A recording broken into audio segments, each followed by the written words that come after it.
Cause young ballin' in the club like lil' mama in my eyesight. She go home with me tonight, we connect like Wi-Fi. Yeah. आज की ये कहानी, जब मैं पहली बार mental asylum में गया था तो वहाँ से मैंने एक पेशेंट के साथ में बात की थी। उसने मुझसे वो बात कही थी, मुझे आज भी वो याद है। आगे की कहानी में उसने मुझे जैसे सुनाई थी, जैसी बताई थी, मैं आपको वैसी बताने की कोशिश करूँगा। अगर अच्छी लगे तो ज़रूर लाइक करो, सब्सक्राइब करना। निधि को बड़ी देर से नींद आ रही थी और निधि सोने की कोशिश ही कर रही थी कि तभी उसका फ़ोन बजने लगा। नींद में थी इसलिए उसने शुरू में उस फ़ोन को इग्नोर किया, लेकिन जब फ़ोन बार बार बजे जा रहा था तो उसने नींद में ही फ़ोन उठाया और निधि ने हेलो हेलो कहा। हेलो हेलो बोलते के साथ ही सामने से एक टूटी फूटी आवाज़ आई। निधि ने उस आवाज़ पे ज़्यादा ध्यान नहीं दिया और आधी नींद में ही वापस सोने चली गई। सुबह उठी तो देखा फ़ोन में एक वॉइसमेल भी आया था। निधि ने पहले रिसीव कॉल चेक किए, देखा तो कल रात जो फ़ोन आया था वो उसके डैड के नंबर से आया था और वॉइसमेल पे मैसेज भी उसके डैड के नंबर से ही आया था। उसने वॉइसमेल सुना तो तुरंत दौड़ी दौड़ी निधि उसके डैड के कमरे में गई। उसने उसके डैड से पूछा, कल रात को आपने मुझे फ़ोन किया था डैड? और फिर ये वॉइसमेल, सब कुछ ठीक तो है ना डैड? तुषार यानी निधि के डैड पीछे पलटे और बोले, क्या बोल रही हो बेटा तुम, क्या हो गया तुम्हें? तुम तो मुझे अच्छे से जानती हो ना, मुझे अपने फ़ोन में बस फ़ोन करना और फ़ोन उठाना आता है। ये तुम क्या कह रही हो? निधि जानती थी तुषार को अच्छे से फ़ोन इस्तेमाल करना नहीं आता, लेकिन फिर भी उसे लगा कि तुषार फिर भी उससे कुछ छुपा रहा है। उसने कहा, डैड मुझसे अब कुछ छुपा तो नहीं रहे हो ना?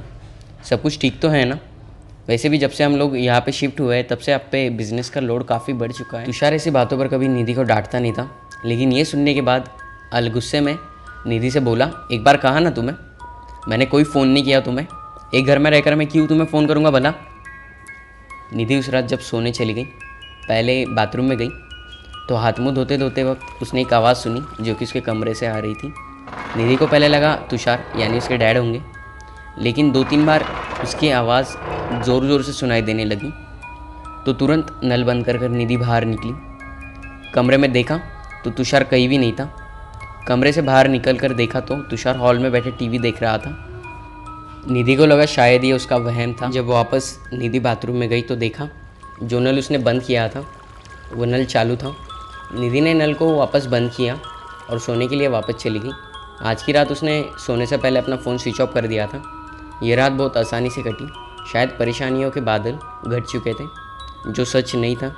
सुबह उठकर उसने अपना फ़ोन चेक किया तो देखा फ़ोन स्विच ऑफ की जगह फ़ोन स्विच ऑन था और साथ ही उसके फ़ोन पर उसके डैड के नंबर से एक वॉइसमेल और एक फ़ोन कॉल आया था। वॉइसमेल चलाया तो एक आवाज़ आई। निधि को इसके पहले तुषार डांट चुका था। इस बार उसने तुषार से पूछा भी नहीं।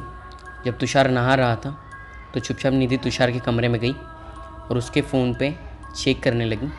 पूरी रात उस फ़ोन पे ना तो कोई डायल कॉल था और ना ही कोई रिसीव कॉल, और ना ही उस फ़ोन से किसी को वॉइसमेल भेजा गया था। निधि को समझ नहीं आ रहा था कि आखिर उसके साथ हो क्या रहा है, पर ये सब होने का कारण भी पता लगाने की उसने ठान ली थी। एक दिन तुषार रात को हर रोज़ की तरह टीवी देख रहा था। निधि अपने कमरे में फ़ोन के बजने का इंतज़ार कर रही थी। काफ़ी देर हो चुकी थी, फ़ोन नहीं बजा था और निधि सोने के पहले अपना फ़ोन लाउड स्पीकर पर डालकर सोने चली गई। थोड़ी देर बाद निधि का फ़ोन बज उठा। फ़ोन उठाकर निधि ने सबसे पहले कमरे से बाहर आकर देखा तो तुषार अभी भी टीवी देख रहा था और उसके फ़ोन पे कुछ आवाज़ें आ रही थी। जब निधि ने ध्यान से सुना तो ऐसा लग रहा था जैसे कोई दरवाजे को खटखटा रहा हो। तुषार को कुछ बताती तो शायद वो उस पर ही चिल्लाता, तो इसलिए निधि चुपचाप रही और फ़ोन पे आती उस आवाज़ को ध्यान से सुनती रही। फ़ोन के अलावा वो आवाज़ उसे कहीं और से भी सुनाई दे रही थी, इसलिए उसने इधर उधर देखना शुरू किया तो पता चला आवाज़ कहीं और से नहीं, उसी के कमरे के अलमीरा से आ रही है। जैसे ही वो कमरे के अंदर घुसी तो फ़ोन ऑटोमेटिकली बंद हो गया और वो आवाज़ भी उसी के साथ बंद हो गई। और ना जाने निधि को क्या सूझी कि उसने उस नंबर पर दोबारा फ़ोन किया। उसे फ़ोन की रिंग सुनाई दी जो कि अलमीरा के अंदर से सुनाई दे रही थी।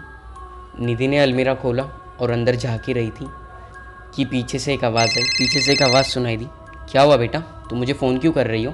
पलट के देखा तो तुषार उसके पीछे खड़ा था और बजता हुआ उसका फ़ोन उसके हाथ में ही था। निधि एकदम से चौंक गई और हैरान होकर बोली, dad I heard it. Phone यहाँ आपके हाथ में कैसे? पर उसकी आवाज़ तो यहाँ अलमीरा के अंदर से आ रही थी। मैं सोई थी, मुझे फिर से वही फ़ोन आया और फिर से वही वॉइस मेल आया था। आप मानेंगे नहीं, मैंने फ़ोन किया उस नंबर पे और फिर वो आवाज़ अलमीरा के अंदर से आ रही थी। कोई फ़ोन पे इसी अलमीरा का दरवाज़ा खटखटा रहा था। Dad trust me. तुषार ने निधि का फ़ोन देखा तो समझ गया था निधि झूठ नहीं बोल रही थी। उसने कहा, ओके बेटा, आई ट्रस्ट यू। तुम यहाँ मत सोना आज, चलो मेरे कमरे में सो जाओ, आज डर नहीं लगेगा तुम्हें। आज चलो मेरे साथ। निधि बहुत डरी हुई थी। इतनी मुश्किल से जब वो सोई तब तुषार के चेहरे पे एक अलग सा गुस्सा था। वो उठा और निधि के रूम में पहुंचा और अलमीरा के सामने खड़े होकर उसने अलमीरा का दरवाज़ा खोला और कहा, कम ऑन अमित, बच्ची से मदद मांग रहे हो? तुम क्यों मेरी बच्ची को परेशान कर रहे हो? मर चुके हो तुम, यू आर डेड। मैंने अपने इन्हीं हाथों से तुम्हें मार दिया था, तुम्हें, और अगर ज़िंदा भी होते तो भी मैं तुम्हें मार देता। तुषार वापस अपने कमरे में आया तो निधि सुकून से अपने कमरे में सो रही थी। तुषार भी जाकर सोफे पे लेट गया। रात भर कोई दिक्कत नहीं हुई, शायद ये तूफान से आने के पहले शांति थी। सुबह तुषार की आँख खुली तो देखा निधि तुषार के सामने बैठी हुई थी। उसके चेहरे पर डर तो था, लेकिन डर से कहीं ज़्यादा उसके चेहरे पर दुख था। उसने अपना फ़ोन तुषार के सामने किया और वॉइस नोट प्ले किया जो आज सुबह ही आया था तुषार के नंबर से, और उस पर तुषार की वही आवाज़ थी, कम ऑन अमित, बच्ची से मदद मांग रहे हो? तुम मर चुके हो, तुम्हें मैंने अपने इन्हीं हाथों से मार दिया था। अगर तुम ज़िंदा भी होते तो भी मैं तुम्हें अपने इन्हीं हाथों से मार देता।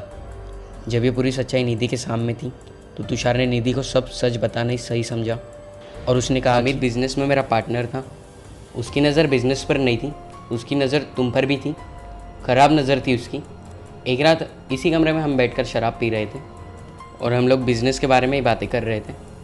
हम दोनों ही नशे में थे और उसने मुझसे कहा कि अगर मैं इस बिज़नेस में बने रहना चाहता हूँ तो मुझे तुम्हारी शादी उसके साथ करानी होगी, नहीं तो वो मुझे रास्ते पर ले आएगा।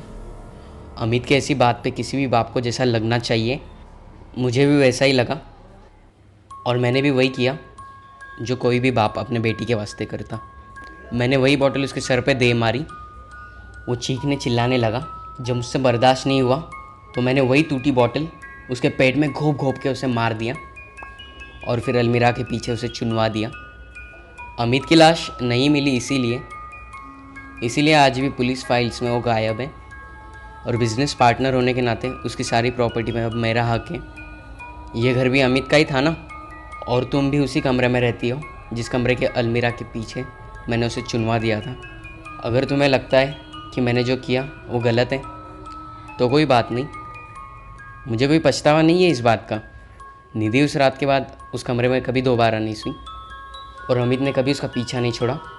जहाँ भी निधि जाती और जो भी वो करती, अमित के मौजूदगी का एहसास उसे हमेशा होता था। कभी टीवी देखते रहती तो टीवी में दिख रहा होता, कभी घंटों तक लिखते लिखते अचानक समझ में आता कि वो क्या लिख रही है। बाथरूम के शीशों पर उसे वही लिखावट नज़र आती। निधि इतनी ज़्यादा परेशान हो गई थी कि एक दिन उसने पुलिस को फ़ोन करके सब कुछ बता दिया। पुलिस ने कमरे में अलमीरा के पीछे की दीवार तोड़वाई जहाँ से एक स्केलेटन बरामद हुआ और तुषार उसे अमित के जुर्म में लंबी सज़ा हुई।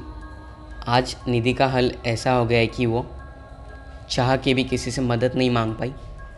कहीं भी किसी से भी वो जो भी बात करती, प्लीज़ हेल्प मी।